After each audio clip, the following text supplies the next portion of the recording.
sailors in the US Navy gets off to a damp start. But for those arriving at Thailand's beachside resort of Pattaya, there are hopes that things will get a little hotter.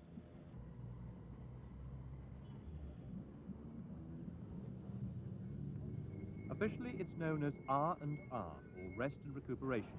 In reality, it's a chance for many sailors who spent months at sea to get what they've missed the most, female company.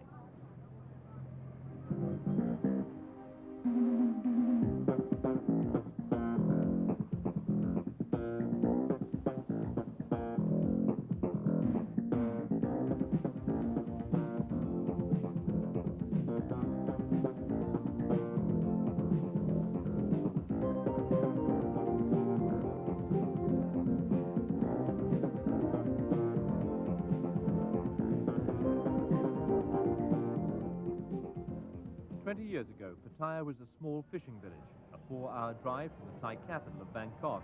But that was before America started looking for a staging post in its war with Vietnam.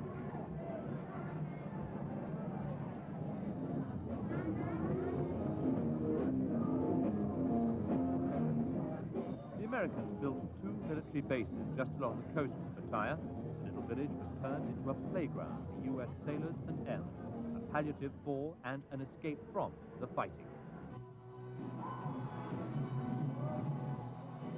When the American military pulled out of Indochina in 1975, Pattaya's future looked uncertain.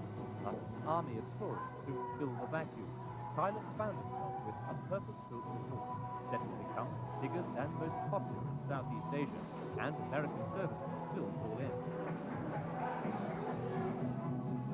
Holiday romances can have their problems. Ways can be found of communicating face-to-face with a newfound lover, but over a distance, it's more difficult.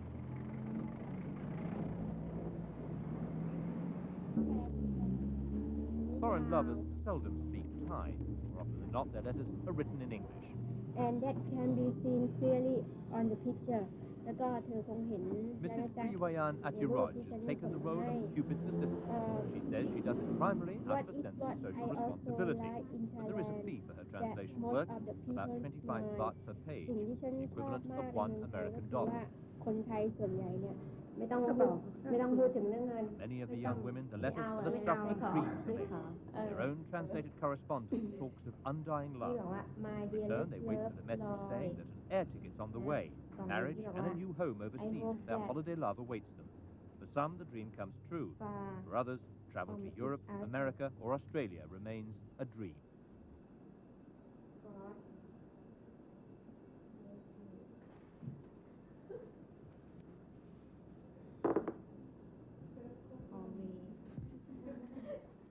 Mrs. Priwayan says she has to write anything from 8 to 20 letters a day.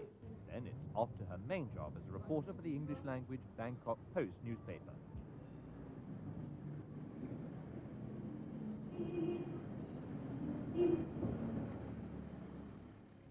Some of the Thai women aren't looking for love in their liaisons, but then neither are many of their visiting escorts. The women send letters asking for money, saying they're pregnant and need to have an abortion, or say they're faced with a medical bill for a close relative.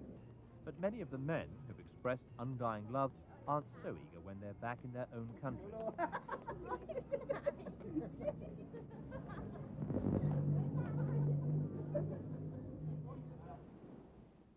Many Thais are worried about the effects the tourist trade is having on their culture. They say the country's reputation as Southeast Asia's sex center attracts the sort of foreign visitors that Thailand can do without. But it's a reputation that some foreigners like to take away with them. Mrs. Priwayan says she had a Swedish man who wanted a fictitious love letter written for him. He hoped his wife would find it in his luggage and become jealous.